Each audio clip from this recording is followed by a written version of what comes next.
ubu ndabifite buburabe tuvuga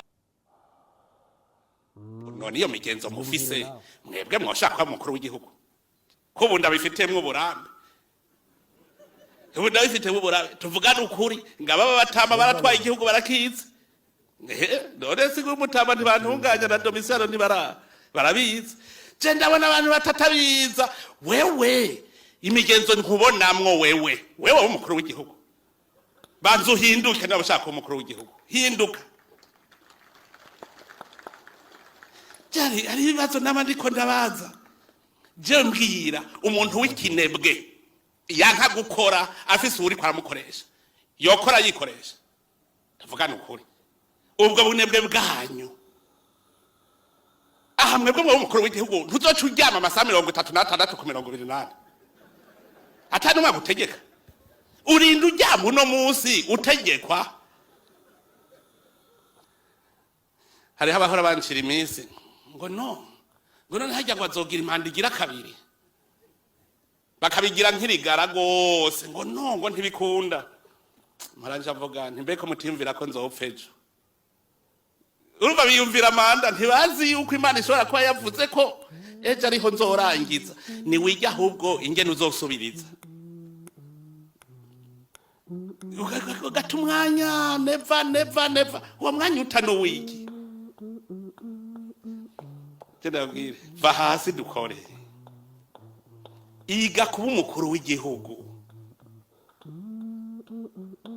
none wicaye je mbwira wicaye uzo mukuru w'igihugu wahe wo kwica igihugu gusa uri umusuma uzo mukuru w'igihugu wahe gubese barundi uri umusuma wiba abana nyakuwa pe we abantu ijana byaranse ko mwafata barisha igihugu barazwi none ikiba gikingiwe gute l'interpretation fitire nuko ari mwe mwabakingi ikibaba peza nayishimiye wenyene yegeze vuba umunsi umwe ngo umurundi wese ngo azobona ko hari vyamunaniye ngo araca akinyura yisabana bine ngo naje ni mwabona vyananiye ngo murambarire hari majambo so ayivugi niko vyategeza kugenda imira ukemera ko wananiwe none igihugu kizokira gute urumva neza yuko mu burongozi bwo hejuru hari ikibazo cyo kwemanga ibibazo biri mu gihugu ko aribo bajejwe ko aribo biraba haba kubitorera inyishu kandi niyo vyanse ko aribo bemera ko bananiwe ivyo rero ngo bigarukako nigiki ivyo bintu binga bagarukako ni ikintu bita iduga ry'ibiciro leta itaba preoccupé n'iduga ry'ibiciro mu gihugu ico bita amasoko ntanganguvu security umutekano muri kazoza ku masoko ntanganguvu iyunguruza ry'abantu n'ibintu ngene bimeze mu gihugu ivyo uzinuka bimeze gutyo ukabona ko atakibazo kirimwo abari mu kibazo ngorane kurya umuntu agwaye uzokumva ati umuntu agwaye aragira umuriro aramene ku mutwe aracibwamwo nta muntu azocibwa ngo amere ku mutwe ngo agire umuriro ngo yitwe kwakomeye yewe aho ndabeshe avuge ngo ndakomeye n'igihugu gifise inflation yenze gifise ibiciduka y'ibiciro rirenze kiba kigwaye muri politique quelle explication igihugu kikagenda nibaza ko ari byo kuko ntabamubeshuje harabeshe president ayize yo gukumbiza afashwe mu 2024 muri Desembre iriki vyari kigaye nimando ko banize imitahe ngamuri ni bandi ko bagira ama investment akomeye eji na yiro muri Kenya nkabona numvise ubufaransa buvuga buti burashizeho 27 milliards d'euros ku bihugu vya Afrika pour des investissements bategura ama projet meza basubire bagire gute ibindi bihugu buri biriho birakanduye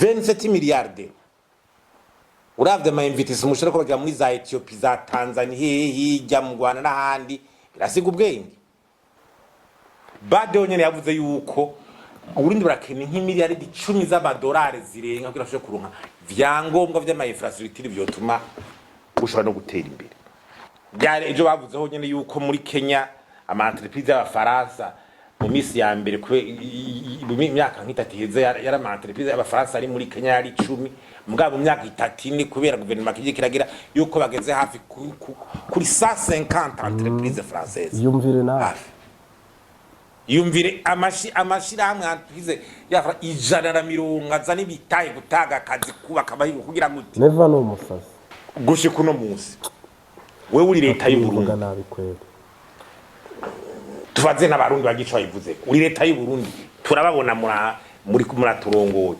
mugabo ibanki y'isi yose ifata igihugu agishira mu bihugu bitari capable yo kuronka n'ideni batimira kuronka ideni none ko sakasuzuguro aho kasuzuguro muzoka dukura rya kadukuze aho gasuzuguro ayo nungu wewe uje kunsaba ideni akubwira ati je nta deni uje kunsaba ideni y'imiliyoni 50 je nta deni ngo hakona bana yuko byabigora icombera wereka ndaguhe 5 miliyoni ugenda ukore ngacanza muri za 5 miliyoni ngasanga umaze gukoresha ibihumbi 500 ayandi vyanse none gahino ivyo bintu mwe mwandongozi mwe nimwo bidukura kubyo abarundi bakamera nk'abandi mu kubenefisa izo ntuze ngaje sura kumva ingene ministre des finances n'ubutugusaba ingene tuguma muri to dabusurubisho yaje amahera ni ukumva ngo Burundi ngo buri eligible ku madon ndagusabe mu myaka 2 bivuze wabidukuye dukuri kwa gasuzuguro kuronka amahera nk'ibindi bihugu abarundi bicwe n'ubukene bari imbere biki kandi rimwe muri ko murabo ibintu biba dukure kwiyo ntuze abarundi baronka ama free finance nk'abandi dukeneye igitoro kuri prix du marché mugabo cinjira kibunika none yo Tanzania kidugije kandi twe dufise na transport kuva muri Tanzania kuza mu Burundi Leos Ndikumana bunya yarabajije turi muri conference yo tuti none mwebwe mwiyumvire mukeneye igitoro kuri prix mubesha kandi kitahari cyangwa mukeneye igitoro kuri prix du marché kikinjira nyisho indongozi dwaje ngumanaza ndambisura nda kundi ruvuza duhere ku nyisho ya mbere igitoro hariho umusabotere yabuje ko cinjira mu Burundi twamumenye nyisho ya kabiri igitoro cyuzuye Dar es Salaam imodoka kuza kuzitora zabuze none uha marché yabazana igitoro batagira izo modoka gute tuwa igitoro kiraza kinyururizwa muri Sopebu hafashwe nde hahanywe nde igana amajambo bw'igihugu ubugira kane abagwiza tunga twabigize kutabwiza tunga batwara amadovize mwanyi bazanye igitoro yahafashwe nde ugihajya muri ntuzaho aho muri douane aho muri douane ushobora miza consommation barategeza kudekara miza consommation ubugira gatanu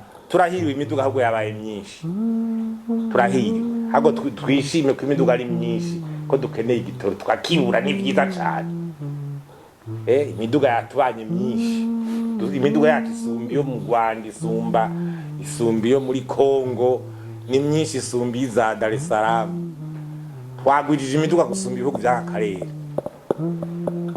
kugira twece tukibura ubutare burashotse tugiye kuzoronka igitoro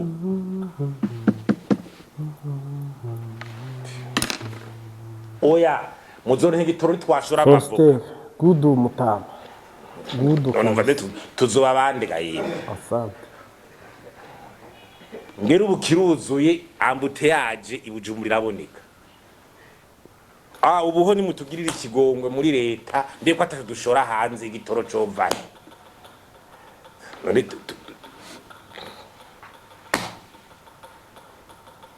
sinyisho duhabwa n'uburongozi gaye sinyisho ziva muri leta. Ndagushimiye data wa twese uri mu ijuru umpe kuvugira iburyo guhanurira iburyo igikorwa cyose gutangira no gusubika mwami message tutagabanyije tutongereye data na mwana n'umwuka wera bashyirwe hejuru none niteka ryose kandi umuntu wese uguteza ugutwi arokoke inkota, arokoke uburaka n'umujinya wawe, umuhe kuragwa Kanani tukiri mu isi no mu ijuru. Amen.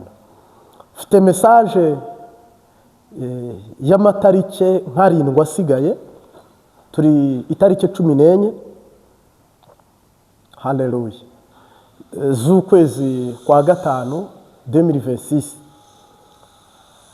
Muri uko kwa gatanu hari ibigira bishike, mbwira abantu mwitegure. Hari igihe usanga umuntu yiteguye ariko akitegura nkaho adahari cyangwa se atumva, ariko uku kwa gatanu harimo kado. Imana imanutse gutanga kado ku badede bishi igihugu ku, bakiriye uku, bakimunze uku.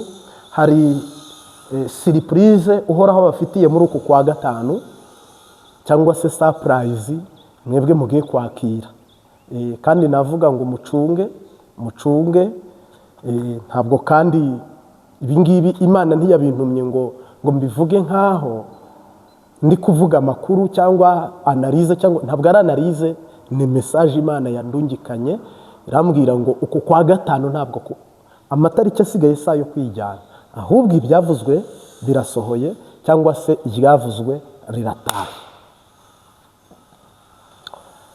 Harimo abantu bari kwihaya ngo igihugu bagifashe, baragifite, bazakiyobora imyaka 500, ariko nakubwira ngo tibivamo, ntibikunda, ntibishoboka, nta nibihari. Nta bihari, ntabyo. Imana idutabara. Hagiye kubaho umuhero.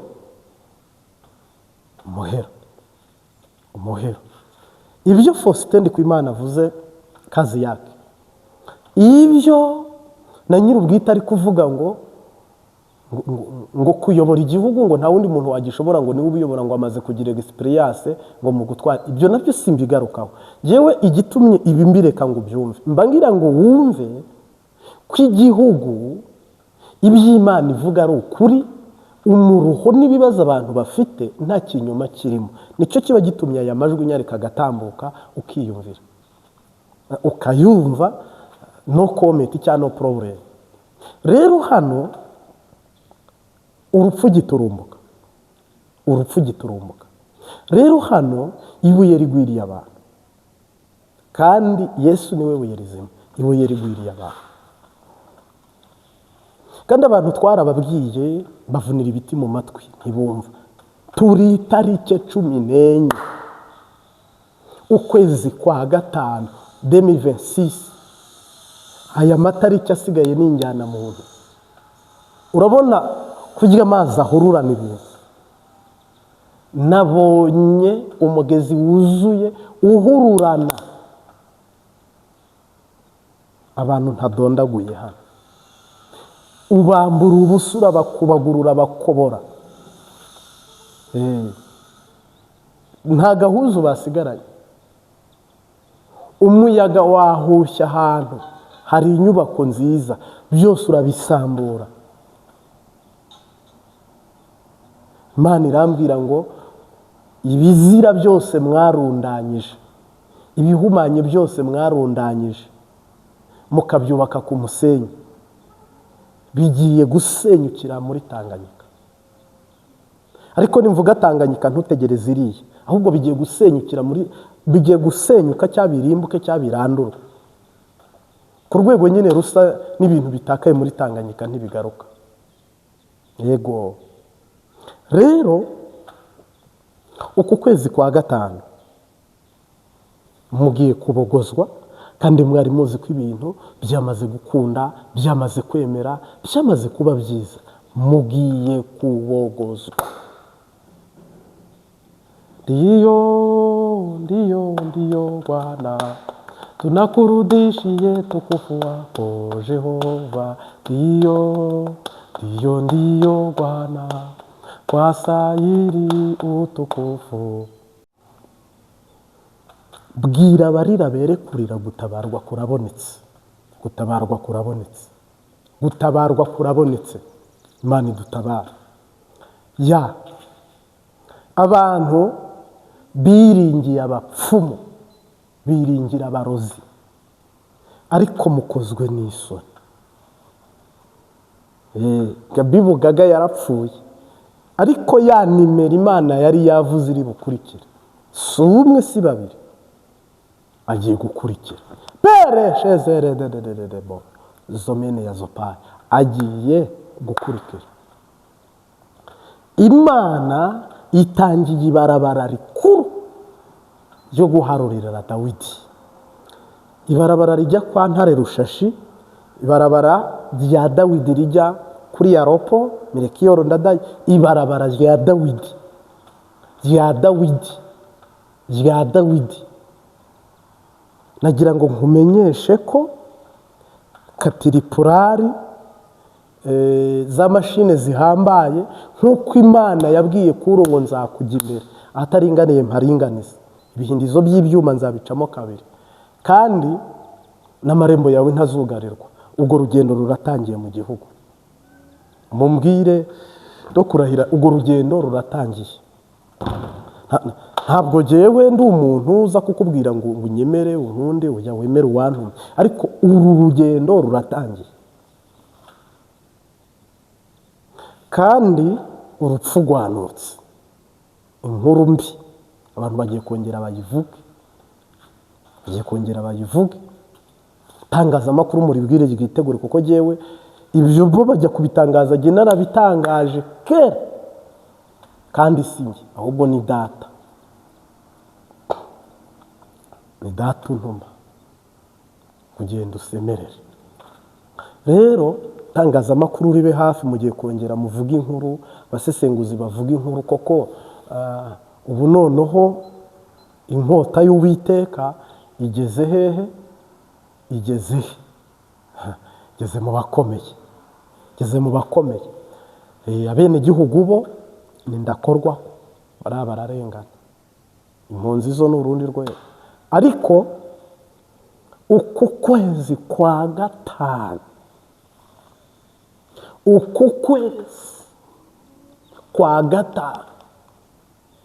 ntabwo uri bukurangize yewe wa mugabo we. Kwezi kwa gatanu ntabwo uri ntabwo uri bukurangize. Ukwezi kwa gatanu rwose harimo abatari bukujabuke, harimo abatari bukwambuke. Ukwezi kwa gatanu hariho bariyeri y'Imana, ukwezi kwa gatanu hariho blokaje y'Imana, ukwezi kwa gatanu hari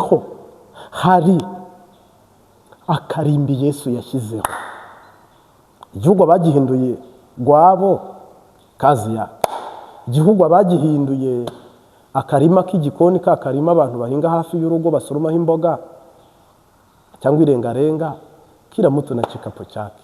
Abantu bazi ngo naka yarandaguriye, ngo naka ngo yaraterekereye, ngo ibintu ni amahoro, abantu bavuga ngo naka arashyigikiye, ngo naka arashyigikiye, ngo ibwo byarakunze, ngo byaremeye. Nongeye gusubiramo, ntabwo uri bujabuke kwa gatanu, nawe nturi bujabuke kwa gatandatu, aya mezi abiri. Ariko by'umwihariko reka nivugira kwa gatanu, nge simba muri nza. Ariko uwo wamaze kuba target, byabaye, ugiye gupfa, urupfu rukugezeho, kandi twarababwiye ntimwumva, kandi twarababuriye mwanga kwemera. None urupfu rugize gute? Rukugezeho. Mbivuga mwanga kumva. Ubu rero cyakora mpamya ko uyu wundi ugiye gupfa namara gupfa muzabona ko gahunda ari gahunda, kandi mubyitege nyine. Namara gupfa ubu noneho muzajya muvuga ati sha nundaragiye, koko nawe ugiye gupfa. Ariko ntabwo ari wowe uteze ugutwi iby'Imana, ubitegeye ugutwi kwihana no guca bugufi. Ahubwo mvuga ugiye gupfa n'uyu Imana yavuze tutadodoriye ko. Munsi y'umusaraba umukiza Yesu, niho nifuza rwose guhora mpagaze. n'ibuye ry'igitare rimbere igicucu rinkiza impagarara mu rugendo rwanjye. N'ibuye ry'igitare rimbere igicucu rinkiza impagarara mu rugendo rwanjye. Uwo musaraba we wabaye ihuriro ry'ukuri n'urukundo by'Imana ihoraho. Unyibutsa za nzozi Yakobo yarose, umbereye nk'urwego rungeza mu ijuru. Unyibutsa za nzozi Yakobo yarose, umbereye nk'urwego rungeza mu ijuru. Hirya y'umusaraba nzaguma iteka, naho naburiye ibyanjye nkubonamo inyungu. Nta soni mfite uretse iz'ibyaha byanjye, nzajya nirata gusa uwo musaraba. Nta soni mfite uretse iz'ibyaha byanjye, nzajya nirata gusa uwo musaraba. Hirya y'umusaraba mbona y'umworera n'umunwa w'ikuzimu waka mu muriro. Nyamara imbere yawo hari umusaraba uteze nk'amaboko unkize ntarwayo. Nyamara imbere yawo hari umusaraba uteze nk'amaboko unkize ntarwayo. Kuri uwo musaraba yenda sa n'ushobora kureba Yesu abambwe ari njye apfiye. Ndatangaye Mukiza, ntiwari ukwiriye kungirira iryo bambe njye waguhemuye. Ndatangaye Mukiza, ntiwari ukwiriye kungirira iryo bambe njye waguhemuye. Bwana Yesu asifiwe sana. Navuga ngo tugiye kuyaga ibintu bitatu ariko byose bishingiye kuri Bibiliya.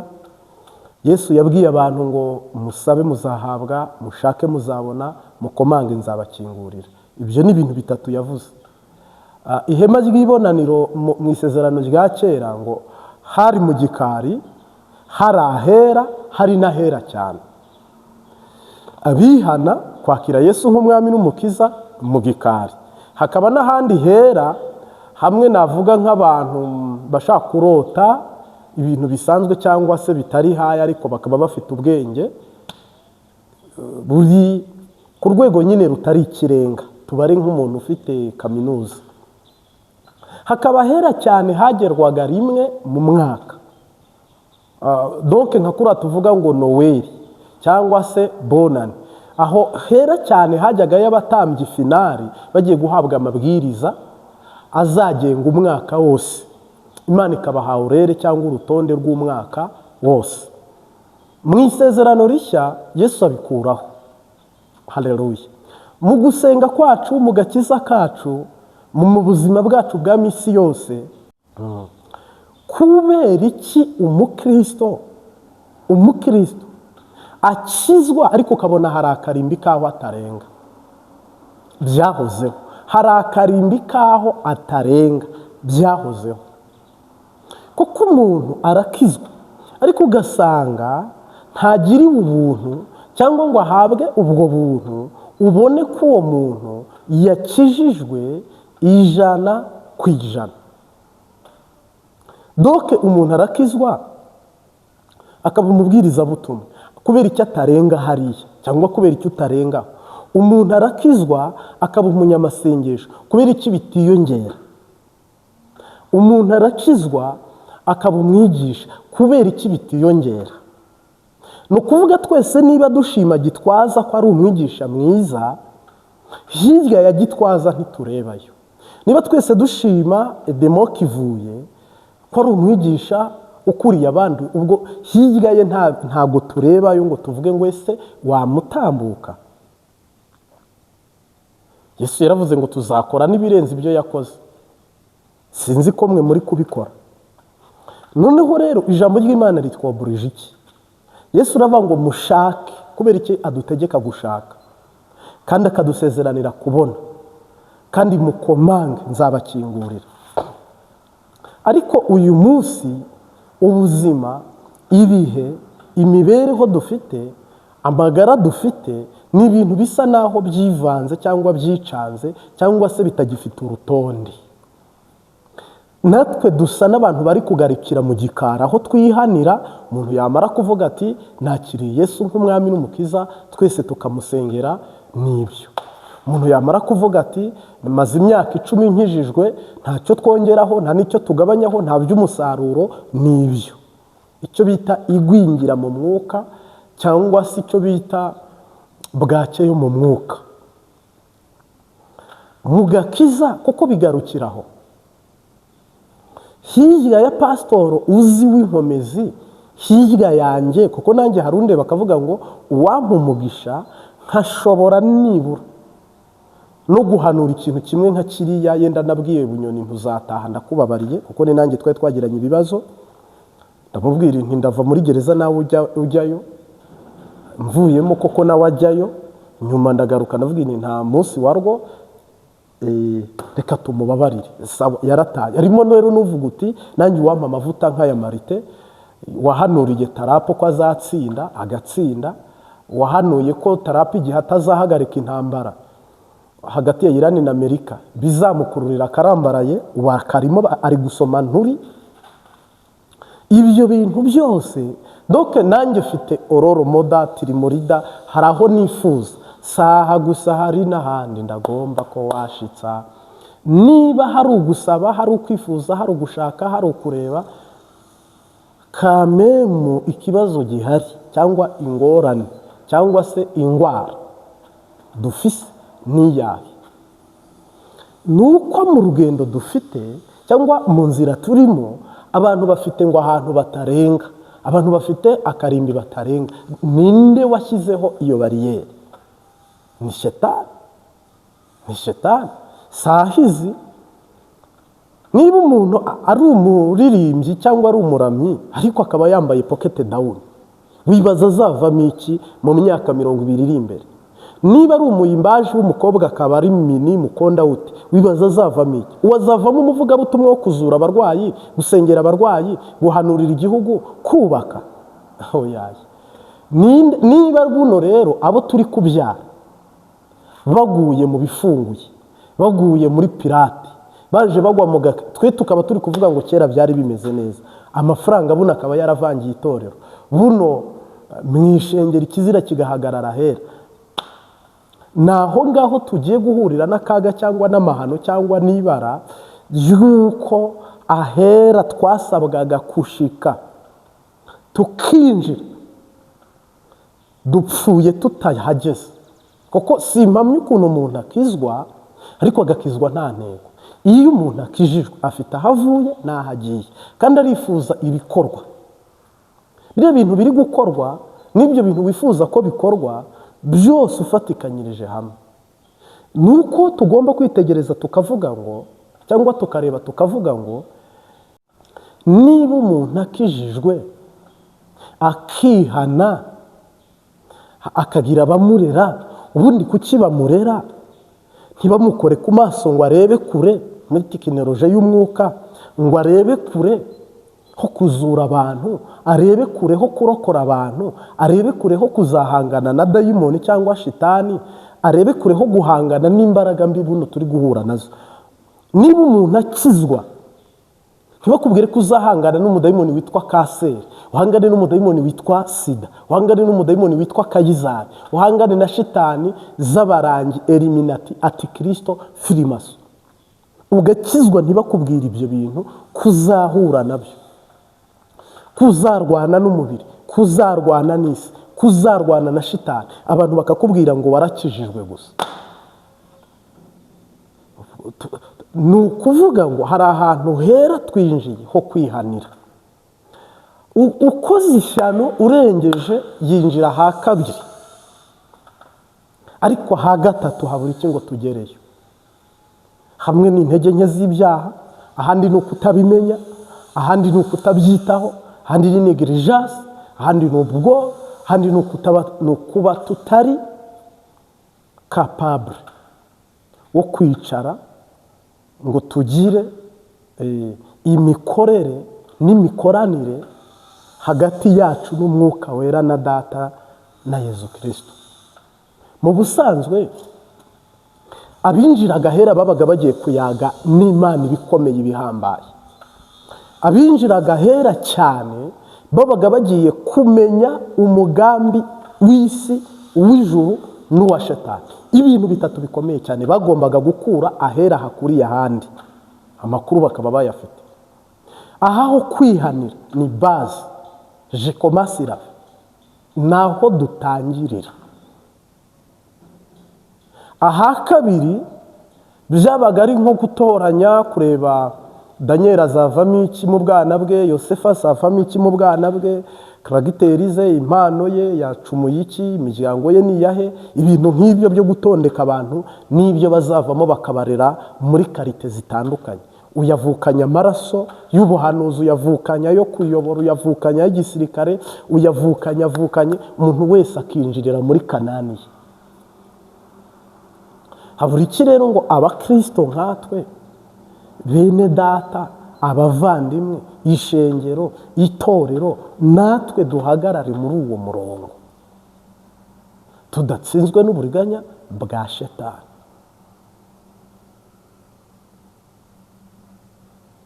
Ni ukuvuga ngo niwitegereza nunaraba cyangwa nunareba ikintu gihari, ntabwo ibirenge byacu birakandagira hera, amaboko yacu ntabwo ari gukorera hera, ntabwo twicaye ahera, turi gukorera mu gikari. Imana iguhe promosiyo, Imana ikuduze, ugire ishyaka n'umwete, noneho ugere ahera hahera heza hano. Wumva icyo Imana ikuvugaho, umenye umugambi Imana ifite ku gihugu cyawe cyangwa ku muryango wawe cyangwa ku nzu yawe. Noneho rero aba bantu bafite ibibazo ari abakristo nabagarukira mu gikari, nibo bavuga ngo narose, sinzi niba ari iz'Imana ari za shitani, neretswe sinzi niba ari iby'abadayimoni ari ibyo kuzimu, kamema ahantu nkawe. Nimwinjire gushaka uburyo twakinjira hera cyane, nimukomange natwe tuhagere, tumenye organization y'Imana idufiteho, tumenye amakuru y'ijuru, tumenye iby'ijuru, kandi ijuru riri kumwe natwe. Haleluya cyane rwose. Rero nkwifurije aho hatatu, ko aha mbere warahageze warihanye, n'aha kabiri bamwe bariyo, ariko aha gatatu tugomba kuhagera. Jewe ni naho ubu ndi kwifuza ko mwaza kubibonesha amaso yanyu, Imana imaze guhindura ku byo twahanuye, Imana idukoresheje, muzahite mumenya ngo yari ari ahantu hera kuruta ahandi. Imana imumenyesha uko guverinoma bizagenda n'igihugu uko bizagenda. Ayo makuru cyane andi nkubwira nuko uhoraho aduha umugisha tukinjira ahera hahera hakuriye ahandi. Ndagushimiye data mwiza, umwigisha n'umwigishwa tugabanira imbere yawe, uha umugisha umuntu wese uteze ugutwira ijambo ahagarare ahera ha gatatu, hama amenye imigabo n'imigambi ufite kandi udufite ko. Amen.